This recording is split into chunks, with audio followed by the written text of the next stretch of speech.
when I was a kid, I wanted to be a commando. Like, I don't really remember wanting to do anything else. When I realized that there was that role that you could play in life, that's what I wanted to do. And a lot of my friends in the SEAL teams were the same way. That's what they wanted to do. And as soon as they figured out, like, oh, that exists. Oh, I can do that. And I just have to sign this piece of paper and go do this stuff. And then that's what I'll be. Where does that come from? The United States Navy SEALs are perhaps the most elite warriors in the world. And one of the SEALs was asked, who makes it through the selection process? Who is able to become a SEAL? And his answer was, I can't tell you the kind of person that becomes a SEAL. I can't tell you the kind of person that makes it through BUD/S. But I can tell you the kind of people who don't become SEALs. He says the guys that show up with huge, bulging muscles, covered in tattoos, who want to prove to the world how tough they are, none of them make it through. He said the preening leaders who like to delegate all their responsibility and never do anything themselves, none of them make it through. He said the star college athletes who've never really been tested to the core of their being, none of them make it through. He says some of the guys that make it through are skinny and scrawny. He said some of the guys that make it through, you will see them shivering out of fear. He says, however, all the guys that make it through, when they find themselves physically spent, emotionally spent, when they have nothing left to give physically or emotionally, somehow, some way, they are able to find the energy to dig down deep inside themselves, to find the energy to help the guy next to them. They become SEALs, he said. You want to be an elite warrior. It's not about how tough you are. It's not about how smart you are. It's not about how fast you are. If you want to be an elite warrior, you better get really, really good at helping the person to the left of you and helping the person to the right of you. Because that's how people advance in the world. The world is too dangerous and the world is too difficult for you to think that you can do these things alone. If you find your spark, I commend you. Now, who are you going to ask for help, and when are you going to accept help when it's offered? Learn that skill.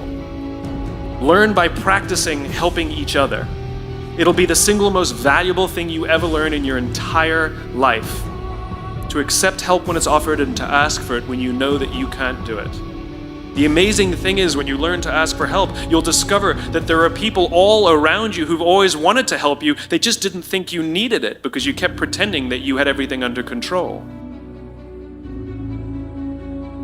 I've been a Navy SEAL for 36 years, but it all began when I left UT for basic SEAL training in Coronado, California. Basic SEAL training is 6 months of long, torturous runs in the soft sand, midnight swims in the cold water off San Diego, obstacle courses, unending calisthenics, days without sleep, and always being cold, wet, and miserable.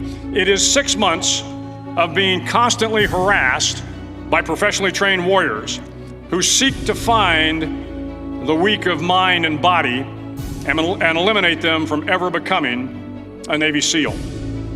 But the training also seeks to find those students who can lead in an environment of constant stress, chaos, failure, and hardships.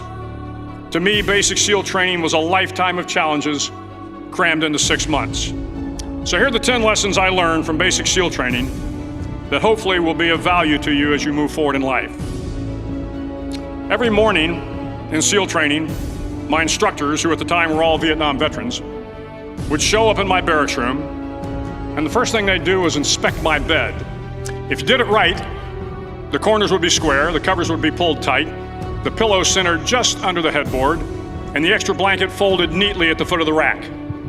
It was a simple task, mundane at best, but every morning we were required to make our bed to perfection.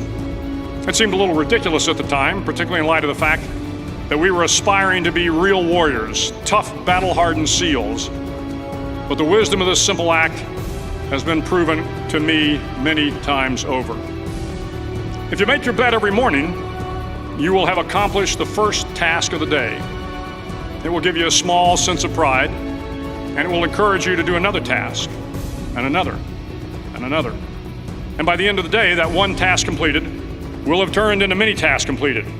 Making your bed will also reinforce the fact that the little things in life matter.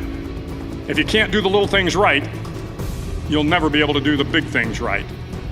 And if by chance you have a miserable day, you will come home to a bed that is made,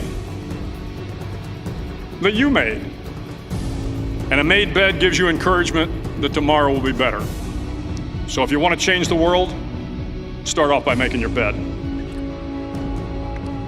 During SEAL training, the students are all broken down into boat crews. Each crew is 7 students, 3 on each side of a small rubber boat, and 1 coxswain to help guide the dinghy.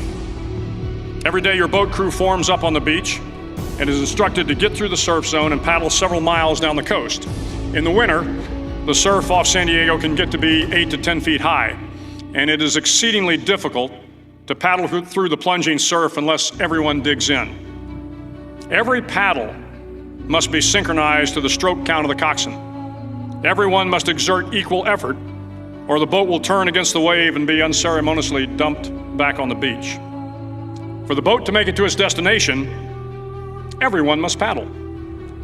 You can't change the world alone. You will need some help. And to truly get from your starting point to your destination takes friends, colleagues, the goodwill of strangers, and a strong coxswain to guide you.